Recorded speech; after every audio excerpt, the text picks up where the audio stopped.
आज कारगिल विजय दिवस है। देश व प्रदेश कारगिल के वीर योद्धाओं को नमन कर रहा है, जिन्होंने देश के लिए अपने प्राण न्यौछावर कर दिए। कारगिल में देश के 527 जवानों ने वीर गति पाई थी। इनमें हिमाचल के 52 वीरों ने भी अपने प्राण न्यौछावर कर अपना शौर्य दिखाया था।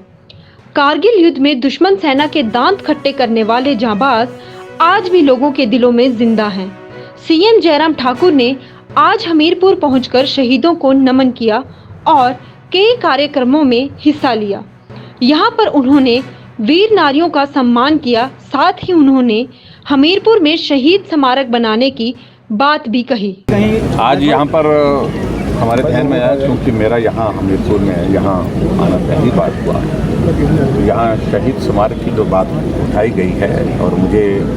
जानकारी मिली है कि इसकी एक प्रपोजल बनी है, एक एस्टिमेशन बना वो 65 लाख का, और इसको हम एग्जामिन करेंगे जो उसमें बेस्ट पॉसिबल। मेरा मानना है कि हमीरपुर का भी एक बहुत बड़ा कॉन्ट्रीब्यूशन जो है वो सेना में, चाहे हमारे नौजवान भर्ती होते हैं, चाहे वो देश की कुर्बानी की बात आती है, चाहे वो देश की रक्षा की बात आती है, तो इसलिए इस शहीद स्मारक के बारे में आज के दिन भारतवर्ष के अंदर जो एक पाकिस्तान के द्वारा एक दुस्साहस किया गया था, आतंकवादी भेज करके, घुसपैठिए भेज करके कारगिल की पहाड़ियों में, आज के दिन हमारे वीर जमाबाजों ने जहां उनको खदेड़ा था और फिर से उन चोटियों के ऊपर जो है वो कब्जा किया था, वो विश्व का लड़ा जाने वाला सबसे बड़ा युद्ध था, जो कि हाई एल्टीट्यूड में जो है वो लड़ा गया और पूरे विश्व को और दुश्मन देशों को ये संदेश भारत के द्वारा दिया गया था कि हम एक एक इंच भूमि की जो है वो रक्षा करेंगे। और इसमें जितने भी हमारे जमाबाज, जितने भी उसमें शहीद हुए, चाहे वो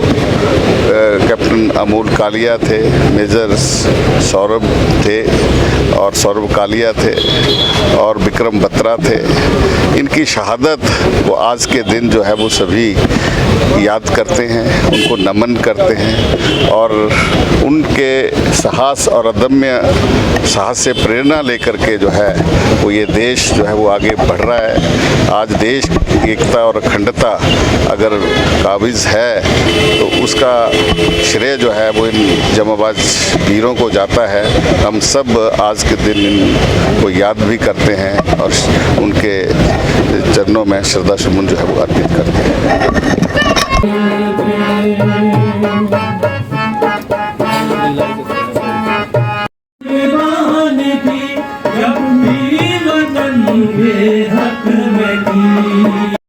डायरेक्टर सैनिक वेलफेयर बोर्ड,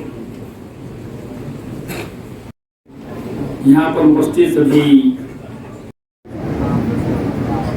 कारगिल विजय दिवस हर वर्ष 26 जुलाई को मनाया जाता है। कारगिल विजय दिवस मनाने का मैं समझता हूँ कि औचित्य इसलिए बहुत बढ़ जाता है। आधुनिक भारत में इस प्रकार का युद्ध जो बहुत छोटे समय के लिए लड़ा गया, लेकिन इसके परिणाम बहुत दूरगामी हुए और इस कारगिल युद्ध के बाद भारत दुनिया में एक बड़ी सैन्य शक्ति के रूप में उभर करके जो है वो सामने आया और इस कारगिल युद्ध ने दुनिया को ये बता दिया कि भारत अब 1962 वाला भारत नहीं है या 1948 वाला भारत नहीं है, जब कोई भी कबायली उठ कर के जो है भारत वर्ष में जो है वो आ जाए और भारत की भूमि पर जो है वो कब्जा कर जाए। अब कोई भी भारत की ओर जो है वो टेढ़ी आंख करके दिखाएगा तो उसका जवाब जो है वो ईंट का जवाब पत्थर से जो है दिया जाएगा। इससे पूर्व के युद्धों में हमने जीत हासिल की थी 1965 में, लेकिन राजनीतिक रूप में जो है वो उस समय के हमारे प्रधानमंत्री को ताशकंद दे जाया गया, वो आ नहीं पाए वापस। लेकिन कारगिल युद्ध में उस समय के प्रधानमंत्री भारत रत्न अटल बिहारी वाजपेयी जी ने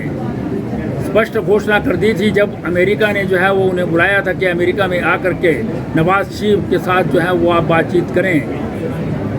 तो उन्होंने जो है साफ मना कर दिया था कि जब तक भारत की भूमि पर 1 इंच पर भी जो है वो पाकिस्तान का कब्जा रहेगा, मैं भारत छोड़ करके नहीं जाऊंगा।